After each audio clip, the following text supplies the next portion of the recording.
మీ ఎలాంటి వ్యాపార ప్రకటనలకైనా వెంటనే మా ఛానల్ సంప్రదించండి. నమస్తే.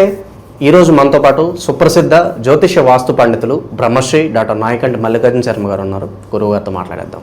నమస్కారం గురు. నమస్కారం అండి. గురుగారు, 2026 విశేషంగా వృశ్చిక రాశి వారికి ఓవరాల్ ఈ సంవత్సరం ఎలా ఉండబోతుంది, ఎలాంటి జాగ్రత్తలు దైవారాధనలో ఉంటే బాగుంటుందంటారు? తప్పకుండా. ఓం శ్రీ గురుభ్యో నమః. ఓం శ్రీ మాత్రే నమః. వృశ్చిక రాశి రాస్యాధిపతి కుజుడవుతాడు. వృశ్చిక రాశి వాళ్ళు నిర్ణయాలు తొందరగా తీసుకోలేరు. కొంతమంది అంటే లేటుగా నిర్ణయాలు తీసుకోవటం ఒకటి.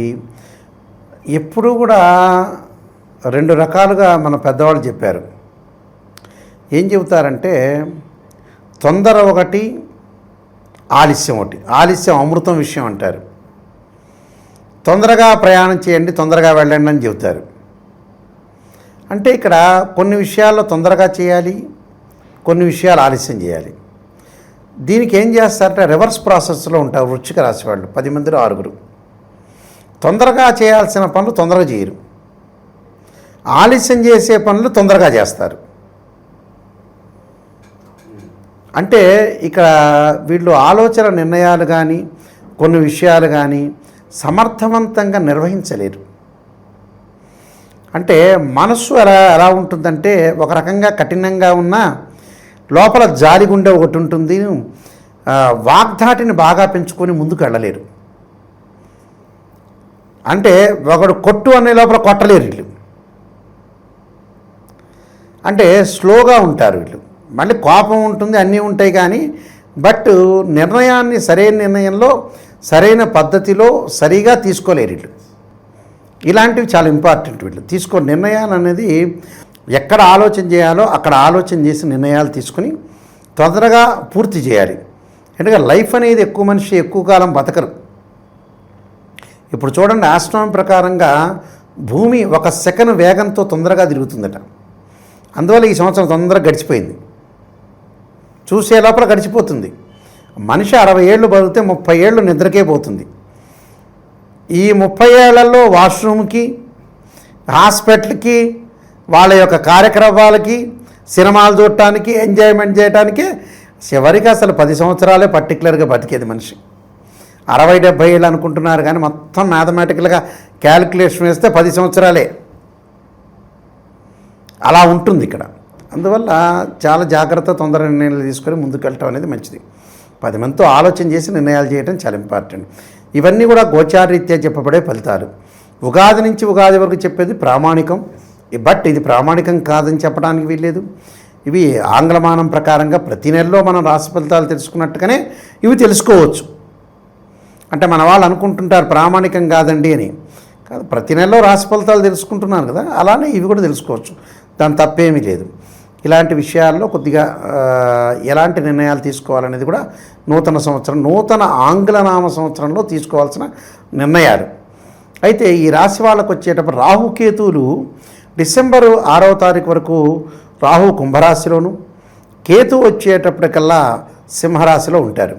రాహు దగ్గరికి వద్దాం ముందు. అయితే మిగతా గ్రహాలను కూడా మనం ప్రాతిపదిక తీసుకునే చెప్పాలి కాబట్టి అతిపెద్ద గ్రహాలు కాబట్టి వీటిని మనం ప్రాతిపదికగా తీసుకొని చెబుతున్నాం. ఇక్కడ మిగతా గ్రహాల యొక్క ప్రభావం కూడా ఉంటుంది. ఈ వృశ్చిక రాశి వాళ్ళకు వచ్చేటప్పటికల్లా చతుర్థంలో రాహు ఉండటం వల్ల తల్లి యొక్క ఆరోగ్య విషయంలో కానీ, విదేశాలకు వెళ్ళలేకపోవటం, విదేశాలకు వెళ్ళాలనుకుంటే ఆలస్యం జరిగే అవకాశాలు ఎక్కువగా ఉంటాయి. అయితే తృతీయంలోకి రాహు వస్తాడు. ఎప్పుడు వస్తాడు? డిసెంబర్ 7 నుంచి. అంటే డిసెంబర్లో చివరి రోజుల్లో తృతీయంలోకి ఎప్పుడైతే రాహు వస్తాడో అన్నీ అనుకూలంగా జరిగే అవకాశాలు ఉంటాయి. అంటే డిసెంబర్ మాసం వరకు వెయిట్ చేయాల్సిన అవసరం లేదు, కానీ అప్పుడు రాహు యొక్క ప్రభావం బాగుంటుంది. మిగతా గ్రహాల యొక్క ప్రభావం కూడా కలిసి రావచ్చు. అయితే రాహు యొక్క ప్రభావం వల్ల ఏంటంటే విదేశాలకు వెళ్ళే అవకాశాలు ఎక్కువ ఉండటం ఒకటి, కంపెనీలు మారటం ఒకటి, అలానే వ్యాపార సంబంధ విషయాల్లో కూడా అనుకూలంగా ఉండటం ఒకటి. దాని తర్వాత డబ్బు బాగా పెరిగే అవకాశాలు ఎక్కువ ఉంటాయి. ధనధాన్య వృద్ధి కలిగే అవకాశం ఎక్కువ ఉంటుంది. ప్రజెంట్ వచ్చేటప్పటికల్లా కొద్ది జాగ్రత్తగా పడాలి. ఏమిటి? తల్లి యొక్క ఆరోగ్య విషయంలో కొద్దిగా శ్రద్ధ పెట్టాలి. వాహనాల మీద వెళ్ళేటప్పుడు ప్రమాదాలు జరగకుండా చూసుకోవాలి. అనవసరమైన మాటలు, అనవసరంగా గొడవలు పడే అవకాశాలనే ఉంటాయి. అంటే లౌకికంగా ప్రవర్తించాలి అని అర్థం. కేతు యొక్క ప్రభావాన్ని మనం చూసుకునేటట్టయితే కేతు ప్రజెంట్ వచ్చేటప్పుడు సింహరాశిలో ఉన్నాడు. వృశ్చిక రాశి వాళ్ళకు వచ్చేటప్పటికల్లా 10వ స్థానంలో ఉన్నట్టు అర్థం. ఈ దశమ స్థానంలో ఉండటం వల్ల వృత్తిపరంగా అనుకూలంగా ఉంటుంది, కానీ వివాదాలు అప్పుడప్పుడు జరుగుతూ ఉంటాయి. చిన్న చిన్న అవన్నీ కామన్గా తీసుకోండి, ఏం పెద్ద ఇబ్బందికరమైన వాతావరణం ఏమి ఉండదు. ఆర్థిక పరంగా అయితే పుంజుకుంటారు వీళ్ళు, ఆర్థిక పరంగా బ్రహ్మాండంగా ఉంటుంది. అవమానాలు జరిగే అవకాశాలు ఎక్కువ ఉంటాయి.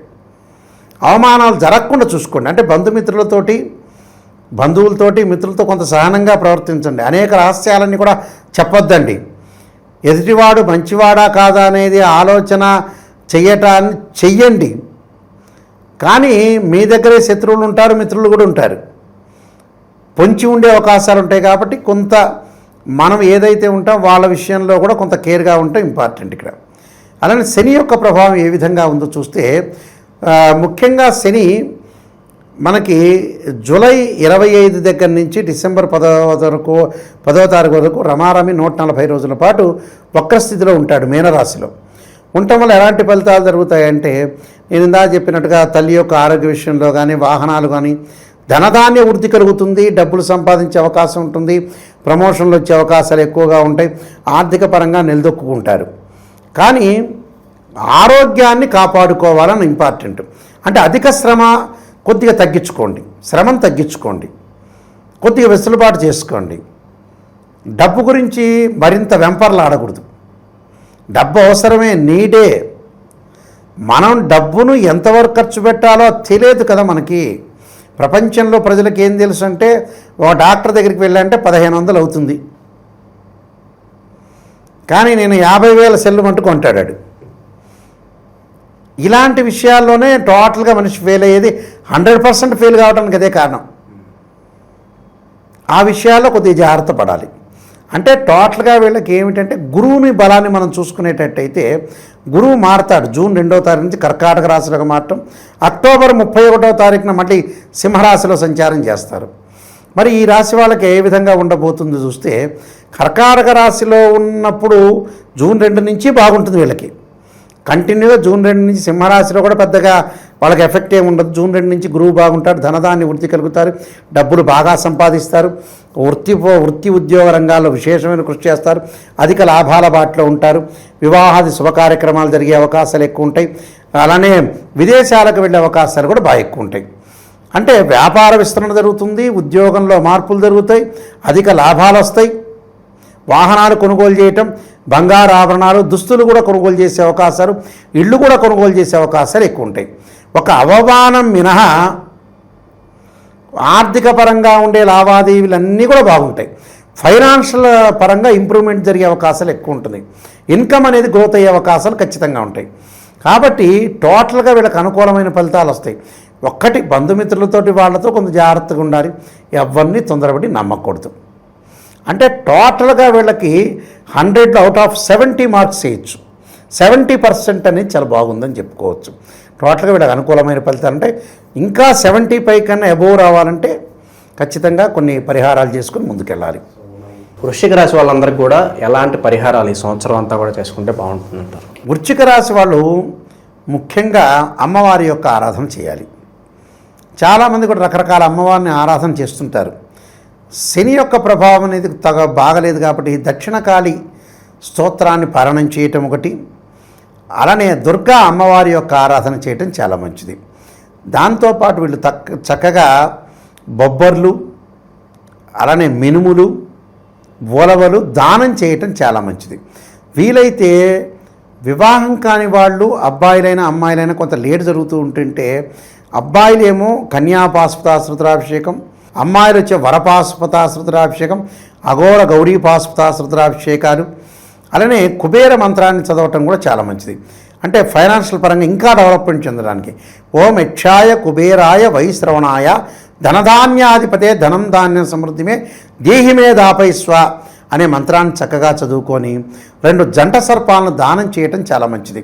ఎందుకంటే త్రిగ్రహ కూటములు ఈ సంవత్సరం, చాతుర్గ్రహ కూటాలు, పంచగ్రహ కూటాలు కూడా కొన్ని ఉన్నాయి. కాబట్టి ఏమీ ఆందోళన చెందాల్సిన పని లేదు. అన్ని రాసుల వాళ్ళు కూడా ప్రశాంతంగా ఉండి వాళ్ళ భగవంతుడి యొక్క ఆరాధన. ఇంకొకటి ఏంటంటే, అన్ని రాసుల వాళ్ళకి చెప్పేది ఏంటంటే, మనిషి బతికేది లేదు, పెట్టేది లేదు.